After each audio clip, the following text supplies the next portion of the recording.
Salut tout le monde, j'espère que vous allez bien les amis. On est parti pour une nouvelle vidéo. Demain c'est jour de match pour le Real avec un affrontement face à un promu. Ça sera Las Palmas qui sera au Bernabéu demain à partir de 19h. On démarre aujourd'hui avec les deux unes des quotidiens madrilènes. Le quotidien AS qui titre Malestar général, mot général. Les problèmes du Real sont ressortis ce week-end face à l'Atlético Madrid. On va en parler tout au long de cette vidéo. Ensuite, la une du quotidien Marca, Los Pecados de Ancelotti, les péchés de Carlo Ancelotti qui, selon moi et selon d'ailleurs plusieurs experts, a commis pas mal d'erreurs sur cette rencontre face à l'Atlético Madrid. On en parlera dans quelques instants. On va démarrer tout de même avec les bonnes nouvelles de cette journée de lundi, puisqu'on attendait ça avec impatience. Alors évidemment, reprise de l'entraînement ce lundi, puisqu'on a un match demain, donc forcément les joueurs n'ont pas eu de jour de repos après la défaite face à l'Atlético. Retour à l'entraînement de Vinicius Junior et Arda Güler qui était bel et bien présent. Alors on a des petites photos de la séance d'entraînement où on voit Vini et le jeune espoir turc Arda Güler s'entraîner avec leur coéquipier. On a aussi Vinicius qui a reposté une petite photo sur ses réseaux sociaux avec cette légende « I'm ready, je suis prêt ».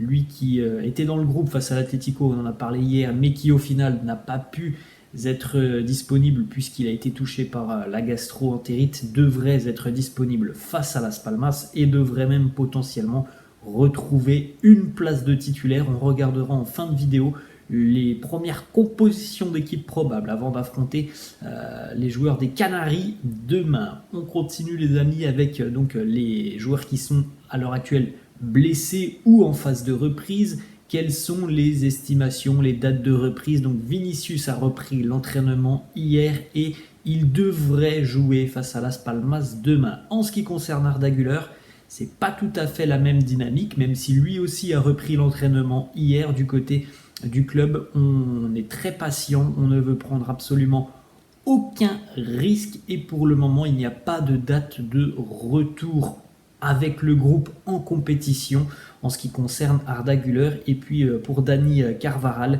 le retour à l'entraînement est attendu très prochainement. On rappelle que l'objectif pour Dani Carvajal est d'être disponible dans une semaine pour le prochain match de Ligue des Champions.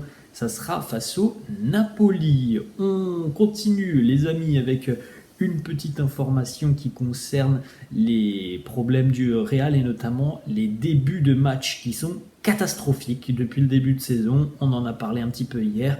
Pour rappel, à la 3e minute, Sergio Arribas avait ouvert le score pour Almeria. À la 11e minute, l'ouverture du score de Borja Mayoral avec Retafe. À la 5e minute, c'était la Real Sociedad qui ouvrait le score. Et là, ce week-end, à la 4e minute, l'ouverture du score de Morata de la tête. Voilà, vous pouvez le constater.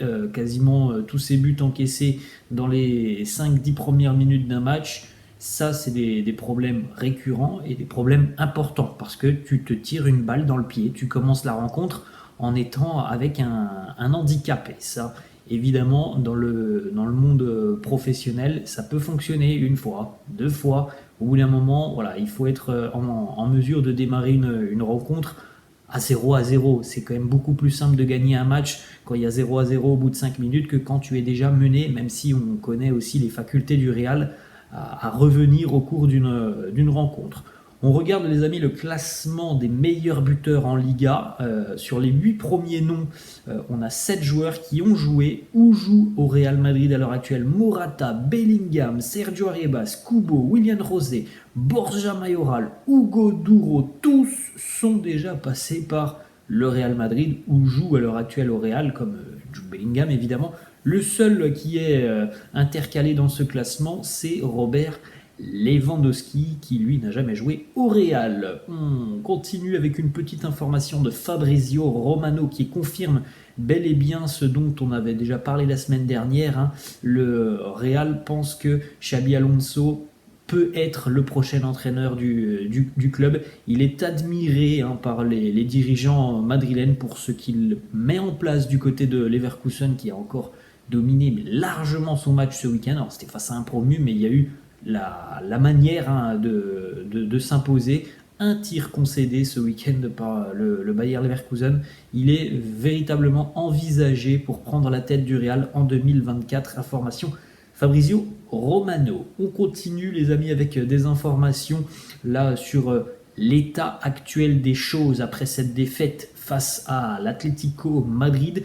Du côté du club, on est conscient qu'il y a des lacunes dans cet effectif, surtout après les blessures que l'on a subies depuis le début de saison, depuis la pré-saison. On a des pépins physiques côté merengue, et on est conscient en plus de ça aussi, après cette défaite face à l'Atlético, qu'il y a de grosses lacunes, et notamment défensivement, mais pas que. On peut parler aussi de l'aspect offensif. Lorsque Vinicius n'est pas là, on a eu quand même beaucoup plus de difficultés. Du côté du club, on estimait que l'effectif était assez bon durant le mercato d'été, mais visiblement maintenant tout a changé. Le club cherchait les solutions. J'aimerais bien savoir quelles vont être les solutions.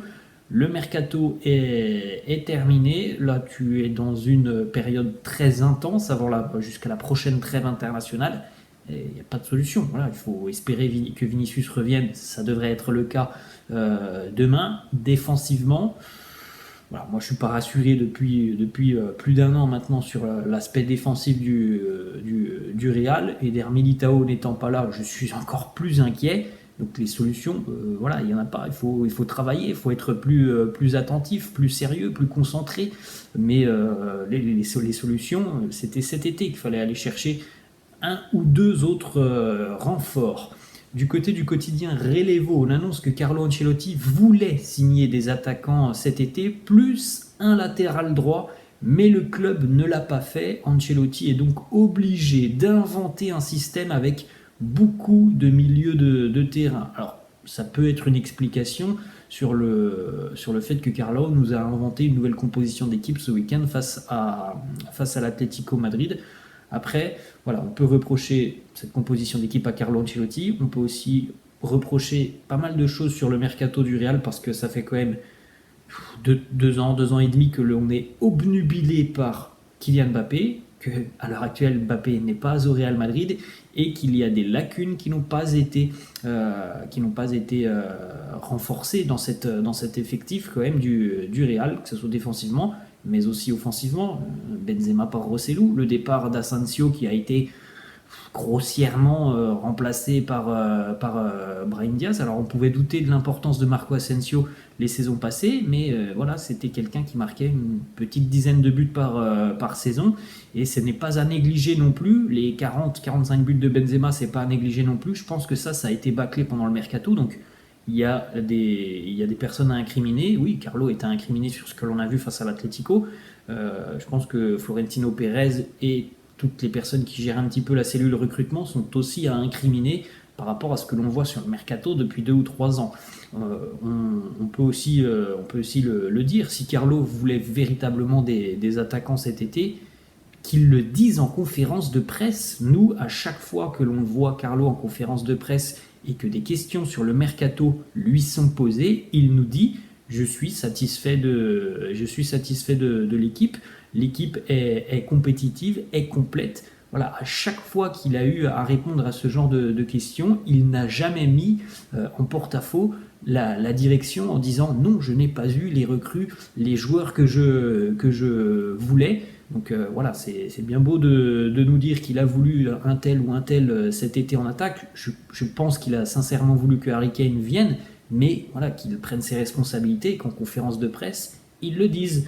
Ils le disent parce qu'on lui pose des questions, et lui, eh bien, il répond à côté en disant « Non, je suis satisfait », mais visiblement, il n'est pas satisfait de l'effectif qu'il a entre ses mains. On regarde, les amis, donc tout ce que l'on peut reprocher à Carlo Ancelotti sur ce match face à l'Atlético Madrid. Les péchés de Carlo face à l'Atlético: jouer sans numéro 9, parce que même si on a vu Rodrigo et Bellingham, Rodrigo n'est pas un numéro 9, Bellingham n'est pas un numéro 9. Le changement de système, on n'avait jamais joué comme ça. On essaye donc un système sur un derby face à l'Atlético, l'utilisation de Modric et Kroos, qui n'ont quasiment pas joué depuis le début de saison ensemble.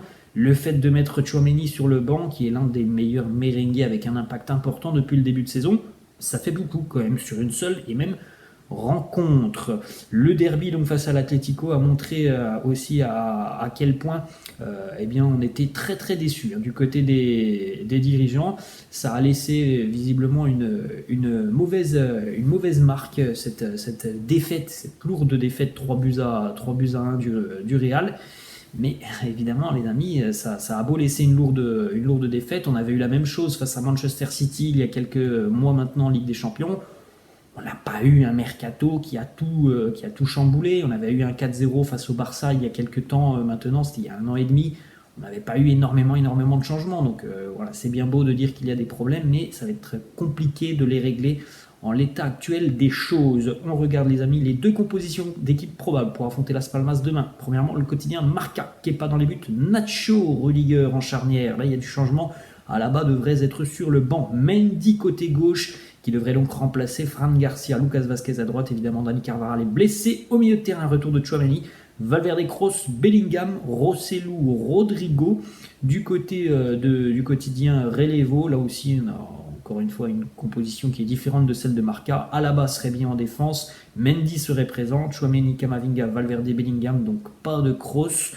Rossellou, Brahim, pas de Vinicius, d'après Relevo et d'après Marca, qui pourrait peut-être potentiellement entrer en cours de jeu. Vinicius Junior, en tout cas c'est ce que l'on souhaite, ça ferait quand même beaucoup de bien à l'attaque madrilène. Voilà les amis, la fin de cette vidéo, j'espère que ça vous a plu. N'hésitez pas comme d'habitude à lâcher un petit pouce bleu, n'hésitez pas non plus à vous abonner à la chaîne, je vous laisse et je vous dis à la prochaine. Ciao.